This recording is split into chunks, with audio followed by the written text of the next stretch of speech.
Olá, queridos irmãos. Estou aqui na minha casa meditando neste livro, A Solução de Deus. O que causou o nosso distúrbio emocional, o qual nós vemos hoje proliferando a depressão, o estresse, em cada classe de sociedade. O que causa a depressão, a angústia, o estresse nas pessoas? Agora, tem diferença de angústia para a depressão? A pessoa ela poderá se estar angustiada, porque haverá um tempo de angústia, o qual nunca houve. Jesus, ele se angustiou, teve angústia, mas a angústia de Jesus e a angústia do cristão é em relação à salvação do nosso próximo, que às vezes estão em dificuldades para reconhecerem as suas faltas. A angústia maior é de a gente ver os nossos queridos atacando uma doutrina de salvação. Eu tive lendo neste livro que o problema do pecado é a raiz da instabilidade emocional. Então, qual é a raiz da instabilidade emocional? O pecado. O pecado, ele é definido, como diz lá em Romanos 7,7, que é a única definição para o pecado. Pecado é transgressão da lei moral de Deus. E a lei moral de Deus, ela não pode se desvincular do amor, porque a lei dos 10 mandamentos, as 2 tábuas da lei, se resume no amor. Amor a Deus e amor ao próximo. Então a lei de Deus é a expressão do amor de Deus, que é o caráter de Deus. Então eu jamais posso dizer que porque eu amo, eu vou guardar a lei. Porque em Mateus 19, quando Jesus responde para o jovem rico, se queres entrar no reino de Deus, faça o quê? Guarda os meus mandamentos. Quais os mandamentos? E Jesus proferiu os 10 mandamentos relacionados ao próximo, que é a segunda tábua dos 10 mandamentos, que é o amor ao próximo. Mas ela se completa com a primeira tábua, que é amar a Deus sobre todas as coisas. Eu devo cumprir a primeira cláusula. Agora, qual a diferença do legalista para o fiel? Fiel é fiel. Ele guarda todos os mandamentos. E o legalista, por um bom período de tempo, ele também guarda os mandamentos. Porém, a motivação que está no coração e que vai abundar, vai falar a boca e depois ele vai executar a transgressão dos mandamentos. Como foi no caso dos judeus. Eles diziam que amavam, mas eles estavam desenvolvendo raiva dentro do coração de Jesus Cristo. Não matavam na letra, mas estavam matando no coração. E o que abundou no coração, falou a boca e depois executaram. Então, irmãos, não se pode desvincular o sentimento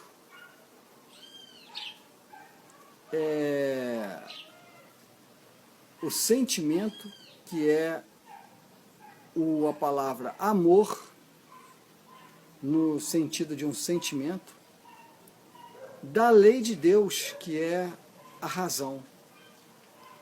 Os dois devem estar unidos. Por quê? Porque a razão me leva a um princípio de amar o meu inimigo. E eu não tenho sentimento nenhum pelo meu inimigo. Mas o amor verdadeiro é eu não desejar mal ao próximo e amar o inimigo. E aquele que não ama o inimigo, ele não tem amor nenhum. Ele pode ter um sentimento que ele chama de amor, mas ele não tem amor. Como que eu posso provar isso? Porque a pessoa que não ama o seu inimigo, a partir do momento que o seu próximo, o seu amigo, contrariar os seus desejos, suas vontades, estiver uma filosofia diferente da minha, ou estiver inconveniente a minha postura e o meu convívio, e ele estando em desconformidade com o meu estilo de vida, ele já deixa de ser meu amigo e passa a ser meu inimigo. Então, quem não ama o inimigo, ele não ama ninguém. Porque o que ele diz que é amigo, se contrariar a sua vontade, já virou inimigo. E o que ama o seu inimigo, ele vai tolerar os que estiverem ao seu lado. Vai tolerar os que estiverem em volta dele. Vai amar a sua esposa, vai tolerar a sua esposa, seus filhos. Ele vai amar aquele amigo que às vezes pisoteia ele, e que às vezes dá uma palavra, ou um dia que levantou mal-humorado e ofendeu em alguma coisa. Ele vai tolerar, ele vai tudo sofrer, tudo suportar, como está lá em 1 Coríntios 13. Ali dá um diagnóstico do doutor que nos criou, e que dá o diagnóstico de uma pessoa que realmente, verdadeiramente tem o amor.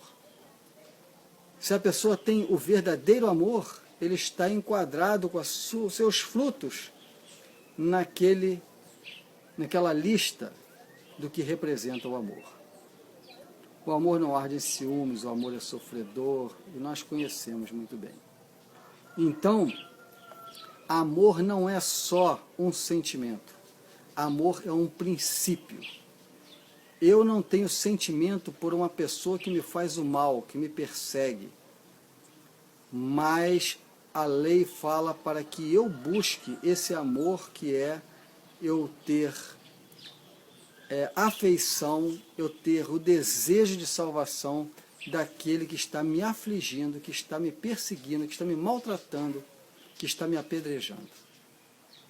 Esse é o amor que Deus quer que cada um de nós tenhamos. Não adianta a gente falar que porque se eu tiver amor eu vou guardar a lei. Meu amigo, se você não está guardando a lei, você já não tem amor. Se você já não está enquadrado no princípio de 1 Coríntios 13, você está se iludindo. E dizer que os justos e os que tinham o coração segundo o coração de Deus também adulterava, matava e mentia, isso aí é você pegar e inverter a palavra do Senhor. Porque se ele estava segundo o coração de Deus, ele não fazia essas coisas. Ele passou a fazer estas coisas porque ele se desviou.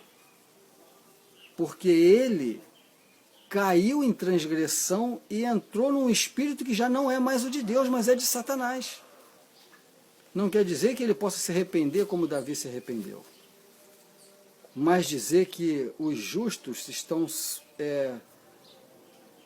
em situações de Davi, que podem matar, que podem roubar, que podem mandar matar. Isso aí não é segundo o coração de Deus. Porque o caráter de Deus é representado pela lei de Deus. Não matarás. E se eu tenho algum desejo de fazer algum mal ao meu semelhante, eu já sou réu de juízo. Ouviu o que foi dito aos antigos, não matarás? Mas se você tiver ódio do seu inimigo, você já é réu de juízo. E Deus quer nos conceder esse amor verdadeiro. Nós não devemos guardar a lei de Deus com a motivação de aparecer às pessoas que eu sou justo. Mas eu devo guardar os mandamentos de Deus, porque eu quero ter o caráter de Jesus Cristo, quero ter o caráter de Deus. Por isso eu devo meditar na lei de Deus, como fala em Salmo 1, versículo 2, na lei de Deus de manhã e à noite. Desenvolver um pensamento, o que Deus pensou quando fez o primeiro mandamento. Qual é o sentimento de Deus? Qual é o pensamento de Deus quando Ele fez o segundo mandamento, o terceiro, o quarto, o quinto?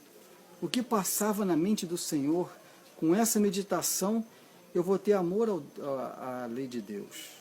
E aí eu vou ficar enquadrado no Salmo 40, verso 8. Deleito-me em fazer a tua vontade, ó Deus meu, porque a tua lei está dentro do meu coração. Cria em mim, ó Deus, um coração puro. O que é um coração puro? É eu estar com a mente, com o meu pensamento e o meu sentimento em harmonia com os pensamentos e os sentimentos de Deus. Por eu meditar na lei de manhã e à noite. Desenvolver aquele pensamento, aquele sentimento de quando Deus fez a lei. E aí eu vou amar essa lei e vou praticar essa lei. E se eu quero entrar no reino de Deus, tenha o amor no coração. Porque 1 João 4,17 fala que para que eu tenha a certeza da salvação, eu tenho que ter o mesmo pensamento e sentimento como houve em Cristo Jesus, que é o amor, porque Deus é amor, eu tenho que ser amor. E se eu sou amor, eu sou os 10 mandamentos na prática, com o coração sincero, não para demonstração, mas porque eu vivo essa lei de Deus. Que Deus possa nos ajudar a compreender esse tópico tão importante, porque o problema do pecado é a raiz da instabilidade emocional. E as doenças, elas vêm, uma grande parte, pelo emocional.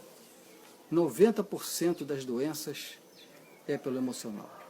Porque se eu estou estressado, eu estou agoniado, eu estou com depressão, na hora que eu me alimento, dói o meu estômago, desenvolvo uma úlcera, e aí eu tomo remédio e cai para outras doenças, e assim eu sou uma pessoa doente, não só mental, mas também física. E Deus quer salvar a gente do pecado, porque salvando a gente do pecado, Ele nos salva fisicamente, mentalmente e espiritualmente. Agora temos as entradas da alma que devemos bloquear. Do que nós vemos, do que nós ouvimos, do que nós tratamos, do olfato, do paladar. Temos que bloquear as entradas da alma daquilo que é nocivo para a nossa saúde física, mental e espiritual. Que Deus possa nos ajudar, irmãos, para que possamos estar em harmonia com toda a sua vontade. Uma vida pura e santa é a melhor maneira de obter uma vida emocional sadia. A tendência moderna de ignorar o pecado ou desculpá-lo tem tido repercussões emocionais devastadoras. Parte da razão para a negação do pecado é o desejo de evitar a culpa que acompanha o seu reconhecimento. Contudo, para os cristãos convertidos, o reconhecimento do pecado vem acompanhado pelo conhecimento de Cristo, da vida de Jesus, do comportamento de Jesus, da reação que Jesus tinha em meio às agressões, às perseguições, e Ele passa a ser o nosso Salvador. Esse é o meu desejo e a minha oração para cada um dos irmãos. Amém.